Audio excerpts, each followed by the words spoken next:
Hello friends, I am Shubham Agarwal, company secretary. इस video में हम बात करेंगे कुछ सुप्रीम कोर्ट जजमेंट्स की जो कि रिलेटेड हैं इंसॉल्वेंसी एंड बैंक्रप्सी कोड 2016। और ये case law very very helpful है for CA final, CS final, UPSC and insolvency professional exams. सबसे पहला केस लो हम डिस्कस करेंगे innovative industries limited versus ICICI bank and ANR. ANR means another. तो इसका judgement दिया गया था 31 अगस्त 2017 को बाय द सुप्रीम कोर्ट। इस केस में इनोवेटिव इंडस्ट्री लिमिटेड एक कॉर्पोरेट डेटर है और साथ में अपीलियंट भी है, और आईसीआईसी बैंक एक फाइनेंशियल क्रेडिटर है जिसने लोन दिया था, और साथ में क्या है, रेस्पोंडेंट। ठीक है, यहाँ पे कॉर्पोरेट डेटर कौन है? Innovative industries limited. तो इस केस के कुछ अर्लियर फैक्ट्स क्या हुआ था इस केस में, पहले हम वो डिस्कस करेंगे।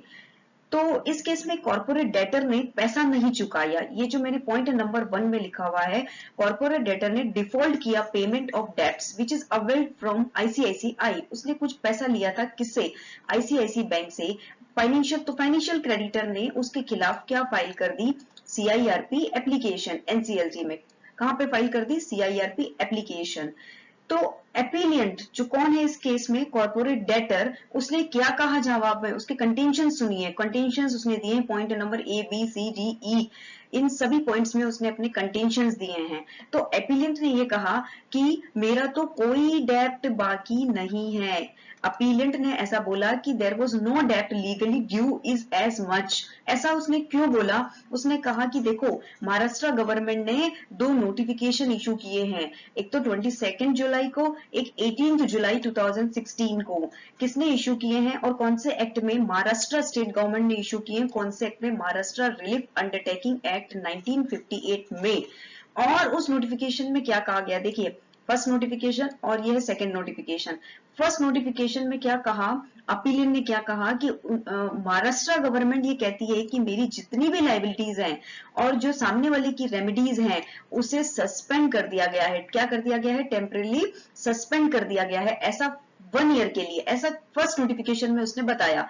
और सेकंड नोटिफिकेशन में अनदर 1 ईयर के लिए और मेरी लाइबिलिटीज को सस्पेंड कर दिया गया है, ऐसा कॉर्पोरेट डेटर ने बोला। कॉर्पोरेट डेटर जो कि एक इनोवेटिव इंडस्ट्रीज लिमिटेड है जिसने लोन लिया था आईसीआईसी बैंक से, वो बता रहा है कि महाराष्ट्र MRUA एक्ट है जिसमें महाराष्ट्र स्टेट गवर्नमेंट ने मुझे रिलीफ दिया है। तो इस केस में एनसीएलटी ने पिटीशन को, सीआईआरपी पिटीशन को एडमिट कर लिया जो आईसीआईसी बैंक ने फाइल की। तो कॉर्पोरेट डेटर को गुस्सा आया तो कॉर्पोरेट डेटर ने एक अपील फाइल कर दी। कहां पर? एनक्लेट में। एनक्लेट ने भी वही डिसीजन दिया जो किसने दिया? एनसीएलटी में, और आईसीआईसी की बैंक की पिटीशन को एडमिट किया। तो कॉर्पोरेट डेटर फिर से कहां पे अपील फाइल करता है? Supreme court. तो फाइनली सुप्रीम कोर्ट ने क्या डिसीजन दिया? तो सुप्रीम कोर्ट ने सबसे पॉइंट नंबर 1 ये बोला कि अगर कोई भी स्टेट लॉ यानी महाराष्ट्र एक्ट जो बना हुआ है, अगर वो रेप्यूगनेंट हुआ, रेप्यूगनेंट मींस इनकंसिस्टेंट हुआ मेरे किसी लेटर एक्ट से, पार्लियामेंट एक्ट से, तो मैं उसे इफेक्टिव नहीं होने दूंगा। सुप्रीम कोर्ट कहता है कि अगर पुराना वाला स्टेट एक्ट नए वाले आईबीसी कोड से अगर मैच नहीं करता है तो पुराना वाला स्टेट लॉ उसे मैं इफेक्टिव नहीं कर सकता। क्योंकि इधर पॉइंट नंबर 2 में देखिए कि अगर मैं महाराष्ट्र एक्ट को इफेक्ट देता हूं तो मेरा आईबीसी कोड ऑब्स्ट्रक्ट होगा, प्रॉब्लम में पड़ जाएगा। इसीलिए मैं महाराष्ट्र एक्ट को can not stand, Maharashtra act को मैं रास्ते में नहीं आने दे सकता। किसके रास्ते में? सीआईआरपी के रास्ते में, जो अंडर दिस कोड बताया गया है। तो फाइन। और पॉइंट नंबर 3 में सुप्रीम कोर्ट ने यह भी कहा कि अगर महाराष्ट्र एक्ट के अंदर मॉरिटोरियम लगता है और आईबीसी कोड के अंदर भी अगर मॉरिटोरियम लगता है तो दोनों क्या होंगे? डायरेक्टली क्लैश हो जाएंगे। मीन दोनों ही अगर मॉरिटोरियम इशू कर देते हैं तो ये दोनों मॉरिटोरियम आपस में क्लैश हो जाएंगे। पॉइंट नंबर 4 में सुप्रीम कोर्ट कहता है फाइनली कि एक सेक्शन 238 ऑफ कोड जो है वो बहुत पावरफुल है। आईबीसी कोड का सेक्शन 238 कहता है कि मैं सारे अदर लॉज को ओवरराइड करने का पावर रखता हूं। तो आईबीसी कोड जो है वो बहुत पावरफुल है, इसके रास्ते में कोई भी और एक्ट आएगा तो आईबीसी अपने आप को प्रिवेल करेगा। तो आईबीसी के रास्ते में कोई भी नहीं आ सकता है। Any other law can not come in the way of this code.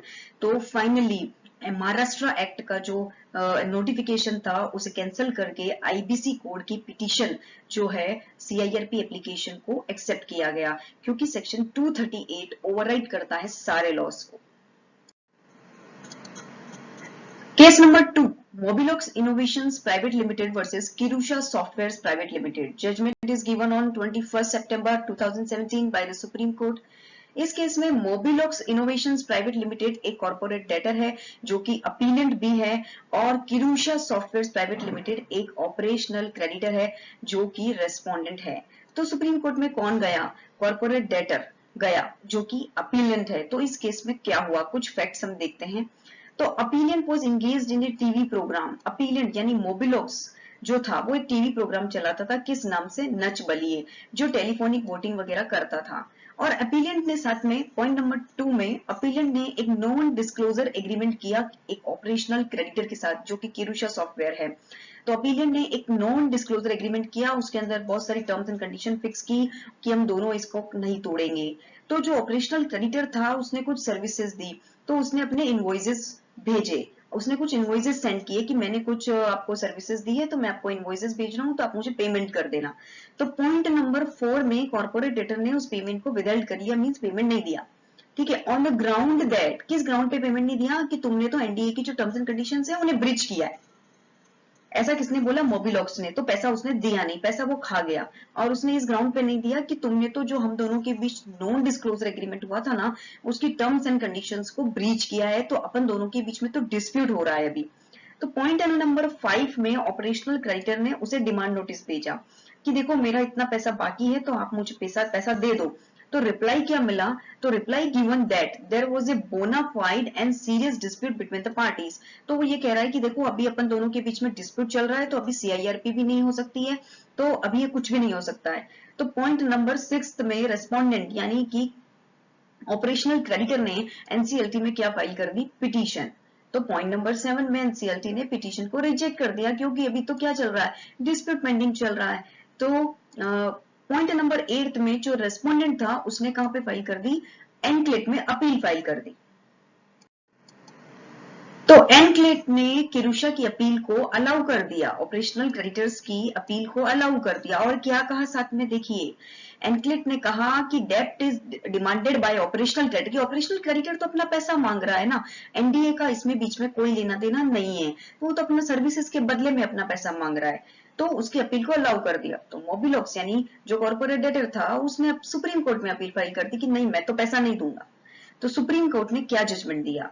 Point number 1 में सुप्रीम कोर्ट ने कहा कि यहाँ पे ब्रिच हुआ है, breach of NDA, non disclosure agreement को ब्रिच किया गया है। तो ये एक सफिशिएंट प्रूफ है ये जताने का, ये देखने का कि यहाँ तो एग्जिस्ट हो चुका है डिस्प्यूट ऑलरेडी दोनों पार्टीज के बीच में डिस्प्यूट एग्जिस्ट हो चुका है।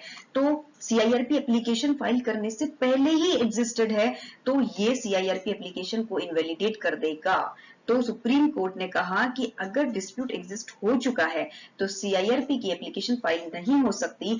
और पॉइंट नंबर 2 में सुप्रीम कोर्ट ने कॉर्पोरेट डेटर की अपील को अलाउ किया, यानी ऑपरेशनल क्रेडिटर की अपील को डिसमिस किया। और सुप्रीम कोर्ट ने यह भी क्लेरिफाई किया सेक्शन 8 सबसेक्शन 2A में कि देखो अगर एग्जिस्टेंस ऑफ डिस्प्यूट हो या रिकॉर्ड ऑफ पेंडिंग सूट हो, मींस अगर डिस्प्यूट हो चुका हो या आपके पास प्रूफ हो कि वाकई में कहीं सूट चल रहा है, तो अगर दोनों में से एक भी कंडीशन पूरी हो जाती है तो सीआईआरपी जो है वो स्टार्ट नहीं हो सकती है। केस नंबर 3 में हम पढ़ेंगे Surendra trading company versus JK jute mills company limited. Judgement is given on 19 September 2017 by the supreme court. इस केस में सुरेंद्र ट्रेडिंग कंपनी एक ऑपरेशनल क्रेडिटर है जो कि अपीलेंट भी है, और जेके जूट मिल्स क्या है? एक कॉर्पोरेट डेटर है जो कि रेस्पोंडेंट भी है।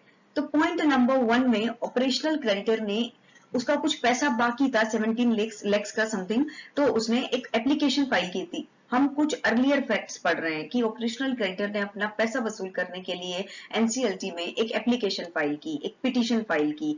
लेकिन पॉइंट नंबर 2 मैंने स्टार लगाया हुआ है कि उसने जो एप्लीकेशन की कुछ अटैचमेंट्स होती है रूल 6 में कि आप रिकॉर्ड बताओ कि उसने डिफॉल्ट किया है, एक एफिडेविट भी दो, एक बैंक सर्टिफिकेट दो फाइनेंशियल इंस्टीट्यूशंस का, उसने एप्लीकेशंस के नियमों का पालन नहीं किया, तो उसने एप्लीकेशन यानी पिटीशन तो फाइल कर दी एनसीएलटी में, but without complying the rule 6 of the insolvency and bankruptcy application to adjudicating authority rules 2016.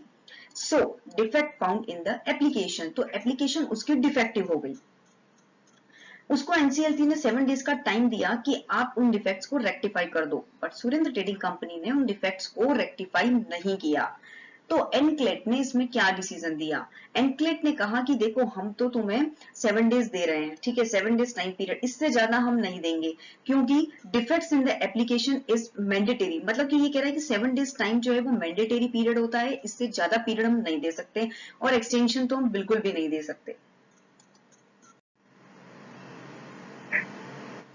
तो इस केस में फाइनली सुप्रीम कोर्ट ने ये डिसीजन दिया। सुप्रीम कोर्ट ने क्या जजमेंट दिया देखिए, सेक्शन 7 सबसेक्शन 5, सबसे पहले सुप्रीम कोर्ट ने 3 सेक्शन का रेफरेंस दिया। सेक्शन 7 सबसेक्शन 5 में सुप्रीम कोर्ट ने कहा कि डिफेक्ट को दूर करने के लिए तुम्हें 7 दिन दिए जाते हैं।